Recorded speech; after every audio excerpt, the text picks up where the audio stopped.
Lots to track as far as the war in the Middle East goes. Sophia Kai is here. She's a White House reporter and co-author of the West Wing Playbook at Politico. Firstly, as far as the potential of a ground invasion goes, Sophia, this is what a lot of people are curious about. The president, he's still keeping his options open there, correct? Yeah, I mean, I think the president is someone who likes to keep everything on the table, even if it's far to the end of the table. And if you are the Pentagon, then you have to be making preparations so that you can go to the president and say, Mr. President, these are your options. I think reading between the lines, I don't think that it's going to be the White House's preference to put boots on the ground. Obviously, there's more political liability. There's more possibility that Americans are going to be upset about sending their sons and daughters overseas into conflict. So that's a huge consideration that President Trump is going to be making. At the same time, I think they want to preserve their leverage and, keep our opponents guessing. Can you describe that leverage? Are you talking about the Strait? Yeah, so that is what Iran has. The Strait is of utmost importance, even if President Trump in recent days says, oh, we don't use it. But look, it impacts our gas prices, and that impacts Trump's voters. So Iran has got that, and they're very good at reading the president and reading the president's political vulnerabilities.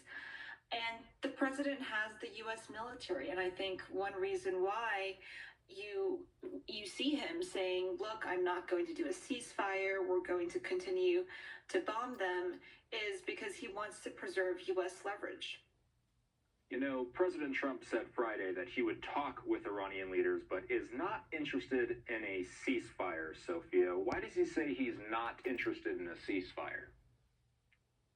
I think a ceasefire means that both sides are going to stop. And the president sees U.S. military capability as far stronger than Iran. In his words, he said, well, why should we do a ceasefire if we're obliterating them?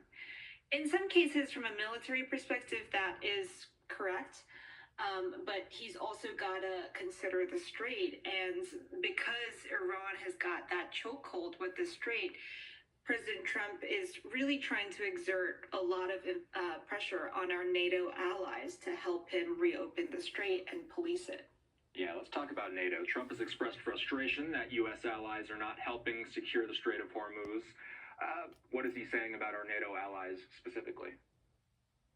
He's been wavering between calling them into action and then saying we don't need them and saying, they've showed their cards. But I think he's also saying, look, some of our NATO allies, especially in Asia and Europe, depend on oil coming out of the Strait far more than we do. That's correct. Take Japan, for instance. The Prime Minister, Takaichi, she was in the U.S., in Washington, D.C. this week, speaking with President Trump. And what she told President Trump is that their constitution prohibits them from sending their self-defense forces into a conflict zone. And that's why currently, as it stands, they're unable to send forces to the Strait. I think each country has their own domestic considerations they have to take to decide whether or not to cooperate with President Trump.